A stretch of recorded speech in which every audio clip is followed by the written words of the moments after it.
So welcome to another lecture of our automata playlist. Today we are going to learn about Turing Machine. So Turing Machine is the most powerful automata of what we have learned till now. So all the unrestricted grammars are accepted by Turing Machine. Okay, so what you might understand that we are learning too much type of language and grammars. So I will just show you what these type of grammars are and what is their relation. So the difference between Turing Machine and PDA is that Turing Machine supports more than one memory elements. Okay, so let's see. Now this is a type of Venn diagram. Okay, so this is regular language and this regular language is known as type 3 language, and this is accepted by only finite automata. Okay, so this regular language is a subset of CFL, that is context free language. Okay, so regular languages are a part of context free language. So we can say that all regular languages are context free language, but not the opposite. Okay, so now see, the context free languages are accepted by PDA or push down automatas, and these are called type 2 languages. So you already know that. So now for the third part, that is the type 1 language, this is called CSL or context sensitive language, and these are accepted by linear bounded automata. Okay, and the outer set, that is the unrestricted language, is known as the type 0, and these are accepted by Turing machines. Okay, so these are accepted by Turing machines. So this is our whole chart. So these type of classifications are known as Chomsky classification. So how to know that if a language is a part of which type of these languages. So now how we will learn that later in a video. So I will teach you how to calculate that if a language is a type 1, type 2, type 3 or type 4 type 0 language. Okay, so okay, now let's see unrestricted grammar. Now see what we have extra in our Turing machine from PDA. So in PDAs or the finite automatas, what we are doing, we are just reading our input tape, but here we can both read and write our input tape. We only had access to go from left to right inside our PDA input tape, but here we can move in any direction, that is we can move towards left or towards right. Our transition function, how do we write here? For our transition function, we have q is our state and this tau is our symbol which is we are having from our input tape, and here we are writing the new state it is going to, and the input symbol we are tape, and the direction our read write head is moving to. Okay, so it can be the right or it can be the left. So this is the formal definition. So q is the set of states, this is the input alphabet, and these tape alphabets are the alphabets that is inside our both input alphabets are a subset of tape alphabets. Okay, so this is also including the blank symbols. This q0 is our initial state, and this blank symbol is what? This blank symbol is we have reached our end of our input. Okay, so this blank symbol means end of our input. Now this q0 is our initial state, and SAC is the q accepting state or transition function. So see, so this tape alphabet also consists of these input alphabets. The TM, the Turing machine, uses same tape for input and memory. So this is a Turing machine's example: a to the power n, b to the power n, c to the power n. So this is a unrestricted language. Okay, so we are making a Turing machine for this, and here n is greater than or equals to 1. This is our example input stack which we are having. We have 2A's, 2B's and 2C's here. Okay, so this is the initial state. Sorry, this is our initial state q0. We, after having a single A from our input tape, we replacing this A with X, and we are moving our read write head towards right. So our read write head moves from this A to the next A. Okay, it is moving towards right, and this A is replaced with X, and we reached a new state q1. So now we have got our first A. So for our first A, we also need to find our first B and first C.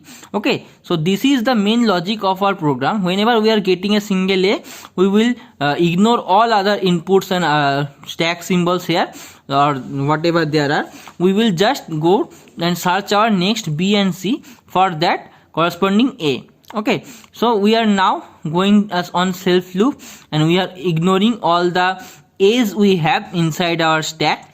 I will come to this y part later. Okay, so we are ignoring all the other A's and we are just self looping. Whenever we are having a first B, whenever we are having our first B, we are doing what? We are replacing our B with Y. So this Y is also a tape alphabet.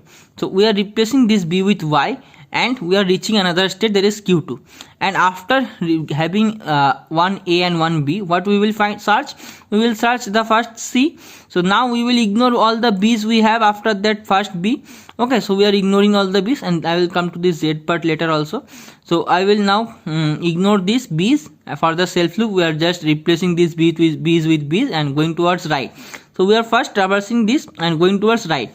So now whenever we are finding our first C, we are replacing this C with Z and we are now moving towards left. Okay, so now we are moving towards left. Why we are going towards left? We need to go towards the second A, what we have after the first A. We have replaced it with X, and now we need to find whatever A we are having after that. Okay, so now we need to move towards left and go to the start of the language. So now we are moving, we are self looping for state Q3, and whatever we are having, that is all the A's and Y's, B's, Z's, we are ignoring all this. So what these Y's and Z's are coming from? So see, now this B is changed into Y.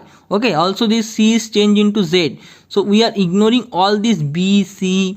Sorry, will be no C because last C we have already moved for left.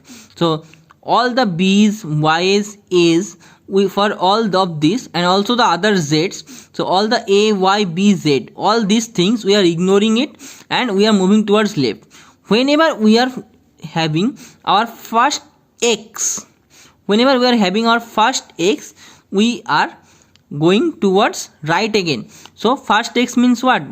This means all the A's before this have already been traversed. So after this we are moving again towards right. So now we are again here on this A and we are on Q0 state. Again we are doing the same thing. We are replacing this A with X. So now this A is also replaced with X and we are moving towards right. Now what we have? We have Y. So see, now we will use this function. So whenever we are having Y, we will ignore it and we will go towards right. So now we are here at B, and whenever we are having B, we are going to replace it with Y and move towards right. We will replace this B with Y and move towards right. That is, now we have Z, and see, now this condition function will do its work. So now we will replace this Z with Z. That means we are just ignoring it and we are moving towards right. So if there was also more other Z's or more other Y's, we will just going to ignore them because this is the same. Whenever now we are having our next C, we will replace this C with Z and we will go to left. Now again we are going to left, and for which symbols we are going to left? For all the Z's. Okay, so now here we have one Z, we will also move to left for that. Now what we have? We have Y. So we could have been more B's here, but we will also ignore them, and we are having Y, we are also ignoring them. Now we have what? We have A, but we do not have left with more A's here. So if there was A, we would have also ignored them and moved to left. So until how much time we will move towards left? Until we are having our first X. So now we are having at this place. Okay, this is our first X. So now for first X we will move towards right and go towards initial state Q0. So we move towards right, and now we have what? We have Y here. Okay, so if we have Y after X, that means all the A's been consumed. That means there should be no more B and C also. So there should be only Y.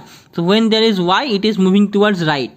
Okay, and again also it will be moving towards right until all the Y's and Z's are consumed. So there should be no more B and C, only Y and Z's. So all the Y and Z's are being consumed here in the self loop, and it is moving towards right. Towards right means it is now here. After that it is also moving right and it is going towards this blank symbol.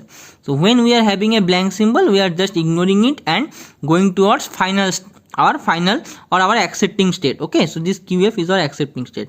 So that is how we design a Turing machine. If you do not understand it, I will suggest you go back and learn, see this video in slow motion again.